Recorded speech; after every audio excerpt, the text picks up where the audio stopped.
What's going on, everyone? I'm just a typical average American here today to react and continue learning about 101 unique facts about Norway. Part 3, by the way. If you haven't seen part 1 or part 2 of this, feel free to go back and enjoy those. Or if you're weird and you just want to watch part 3 first, then who am I to stop you? Anyway. I've very much been enjoying this series. I've really benefited and enjoyed this video. These facts about Norway are all over the place in the best way possible. And you never quite know what you're gonna get with things like this. We still got 33 facts to go in this video about Norway. Most of which so far I've never heard before. This has been very educational. So I'm excited. I'm probably going to compare the facts to stuff about America as well. So let us begin once again. Here we go. Number 67. Norway invented salmon sushi. Back in the 1980s, Norway had too much of it, so they hatched a plan to introduce salmon sushi to Japan. It took until 1995 for the plan to work, because until Norway's campaign, raw salmon was considered disgusting by Japanese consumers. What? Man, I knew, I had heard that Norway exports salmon, like one of the biggest suppliers of salmon in the world, to Japan as well.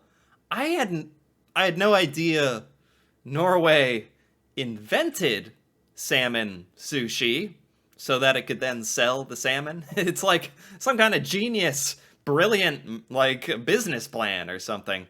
Oh, I'm gonna make you love salmon sushi, and then only we'll be the ones to sell it to you. Well, I guess it kind of worked out well for everybody. Yeah. As their local species carried parasites. Today, salmon sushi can be found all over the world, and it's all thanks to Norway. Wow. Number 68. The Norwegian military is home to the world's highest-ranking penguin. Brigadier Sir Niels Olaf III is a king penguin and a member of Norway's King's Guard. I heard about this from some other video. I was like, what is this? What is going on? I'm glad this is in this video, because I don't understand this one. It's funny. Maybe I shouldn't be laughing. Maybe this is serious, but I'm sorry. There's a penguin who's part of the military, or let's hear. Brigadier Sir Niels Olaf III is a king penguin and a member of Norway's King's Guard. Sir Niels also carries a knighthood after one of his predecessors was given the honour by King Harald V in 2008. What? How many penguins are getting knighted? What? What did this penguin do to deserve all this? Or am I just reading it? Am I reading into it too deeply? Is it just to be cool? Because it is cool. Okay. Number 69. Pizza. There's a long-held myth that it's illegal to die on the island of Longyearbyen. What is true is that you're not allowed to be buried there. It's so cold that bodies won't decompose, and remains in a cemetery there still carry traces of Spanish flu, a pandemic that killed 50 million people between 1918 and 1920. It's so cold here, your body will never decompose, or it takes forever. And some of the old bodies still carry the Spanish flu. That is the most random fact I think I have heard so far on this whole video. Right there. Okay. Although the virus is not thought to be a danger. Number 70. If you can ignore the potentially deadly virus lurking in the ground, Svalbard isn't actually that bad a place to go in case of the apocalypse. On the island, buried in a vault 100 meters deep inside a mountain, is the Global Seed Vault. Yeah. Inside there are around 1 million samples of various crops, so in the event of doomsday, we'll have stuff to grow. Yeah, Norway is, this place in Norway is if the apocalypse is coming, you go to here. It's got all the seeds for all the plants. I love that. I actually think that's very, very cool. Number 71. Norway is a great country to be in if you're aspiring to be a writer. The Arts Council buys 1,000 copies of new Norwegian books to give out to libraries. The idea is to support small publishers and new writers who get royalties from the copies bought. If you publish a children's book, they even buy an extra 550. Wow. Number 72. The Scream by Edvard Munch is arguably the most famous Norwegian painting, but there's actually 4 of them. There's 2 in paint and 2 in pastels. What? Number 7. What? I'm learning about art history now. There's 4 versions of The Scream. Where are the other 3? Or have I just not noticed the difference? Maybe I've been seeing all of them. What? What? Okay. 73. In 2012, one of the pastel versions sold for $120 million, making it the most expensive artwork sold at auction at the time. It now sits 7th on that list. Oh, yeah. It's drawn with pastels. Wow. It looks just like the original that everyone knows, the Scream, but it's clearly been drawn with, like, pastel crayons or whatever. What? I had no idea. That's very interesting, actually. Number 70. Oh, and the iconic mask from the film Scream, yeah, that's based on the Scream. As is the face screaming in fear emoji, so big cultural touchstones there, lads. Oh. Number 75. You know what sucks? Running out of money at Christmas time, or not having enough cash to enjoy your holidays in the summer. Now don't panic though, because the Norwegian government has you covered. You see, Norway operates on a 10.5 month income tax system, which means you don't pay tax in June and only half tax in December. I mean, technically you just pay more in the other months, but still, the extra moolah in holiday time does sound great. Oh, so you literally have more money on hand during the holidays? That's kind of funny. Okay, I think I like that. Number 76.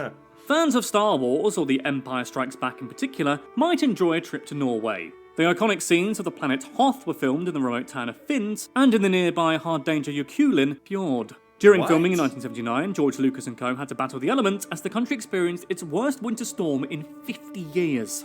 I do like Star Wars. I had no idea that some of the movie was shot in Norway. That's fantastic. Number 77. Temperatures reach minus 29 degrees Celsius. That's minus 20.2 degrees Fahrenheit, and around 5.5 meters of snow fell. The shot of Luke escaping the Wampa by running out of its cave was actually just Mark Hamill running to the hotel and into the snow right outside the building. Number 78. What? Even though he was born in Wales, Roald Dahl's parents were both Norwegian immigrants. His first language was Norwegian, and he was baptised at the Norwegian church in Cardiff. Number 79. Dahl was Who is this? He was born into the snow right outside the building.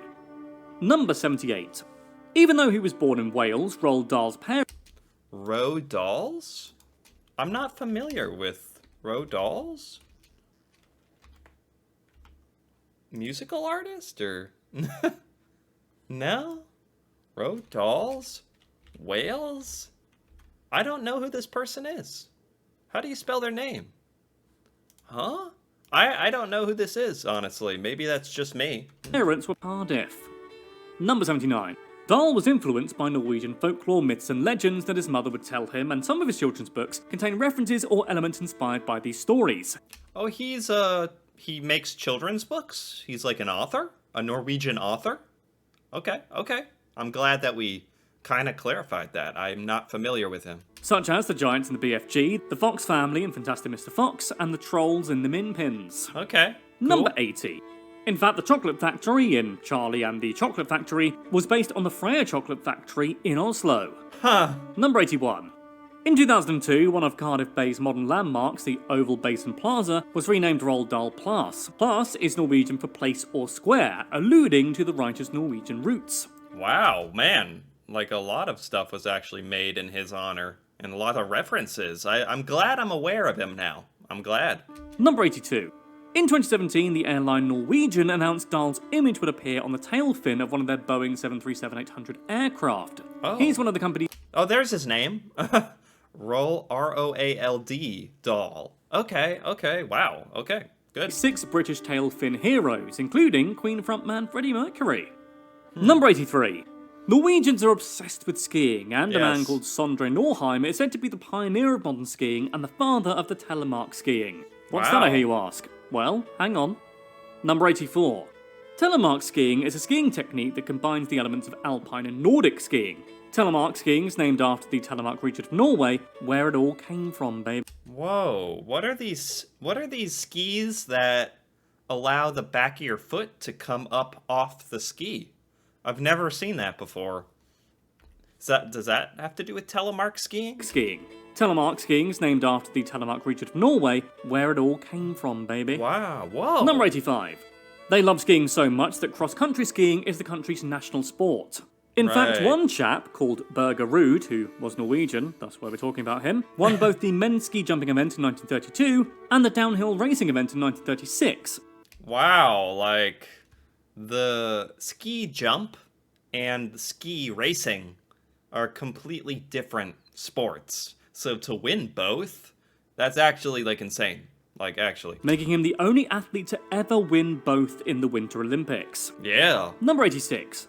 The Holmenkollen Ski Festival is the world's oldest ski festival. Attracting nearly 1 million people per year, it was established as early as 1872. Number 87. While skiing is their national sport, and that a lot of their stuff is to do with skiing, they do love football or soccer, and that's considered to be the most popular sport in the country. Oh, football. Okay. Because it's like everyone can probably get around to skiing in Norway when they want to, but nothing's really more readily available like football. At football, you just get a ball, go to a field, and you can play. So that makes sense that that's probably like the most played sport in all of Norway. But skiing's still very, very important and cultural. Okay. Number 88. It's said that the paperclip was invented by Johan Valier in 1887. Without him, we never would have had Clippy. So, thank you, Valier. What? The paperclip? The paperclip? That's why I love this video. I love it. It's got the most random facts. The paperclip, invented in Norway. Okay. I mean, that's honestly like an achievement. Like, that's a very important invention. Number 89. The Lerndal Tunnel is the world's longest road tunnel at 15 miles and is located in the Vestland. It cost $113.1 million to make, or around 1.082 billion Norwegian kroner. Wow. Number 90. Yeah, that tunnel is insane. I did a old video on that tunnel. Unbelievable. Unbelievable. How long did that take to make, I hear you ask? Well, work on the tunnel began in 1995, and it wasn't completed until 2020. No, I'm joking. 2000. The tunnel sees around 2,000 vehicles every single day. That is so cool. That'd be amazing to drive through this tunnel. I know it has a functional purpose of being a tunnel, but it'd just be cool to drive under the tunnel. Just like that's what you go there for. Number 91. It's worth noting that Norway has a very tall, dark and handsome mountain called Godholpigen. At 8,100 feet tall, it's actually the highest mountain in the whole of Scandinavia too. Oh. Number 92. Another thing about Norway, they have some fast ladies, let me tell you. Oslo-born Greta Waitz was the first woman to run a marathon in less than 2.5 hours. Oh. Number 93. Yeah, you wouldn't necessarily expect that from a Norwegian, just because it seems like a lot of the athletes do get pulled into skiing kind of events, so that's pretty cool. That one of the best women's runners comes from Norway. 93. Sognefjorden is the largest fjord in Norway and third largest in the world. It's the longest ice-free fjord in the world and stretches 127 miles inland from the ocean. Wow. Number 94. Speaking of That's like, talk about otherworldly. That is insane. 127 miles inland from the ocean. Wow. Number 94. Speaking of lakes, which we weren't, but pretend we were, the country has 450,000 of them. Is that too many? Some might say that's too many. Huh? Is that how Norway has so many cottages and stuff? Because you usually want to build your lake... build your lake. You usually want to build your cottage by a lake, I would imagine. And there's a ton of lakes, so works out perfectly. Number 95. Remember when I mentioned Minnesota earlier? Well, Right. Minnesota is the unofficial Norwegian capital of the United States. Right, that is so... I'm amazed that as an American, I never really heard that before. That there's this Norwegian capital of America in Minnesota. Like, that's fascinating. I really didn't know. As more Norwegians live there than in any other state. Right. Number 96. Officially adopted on the 17th of January 1821, the flag of Norway was designed by a guy called Frederick Meltzer, who was a member of Parliament. Number 97.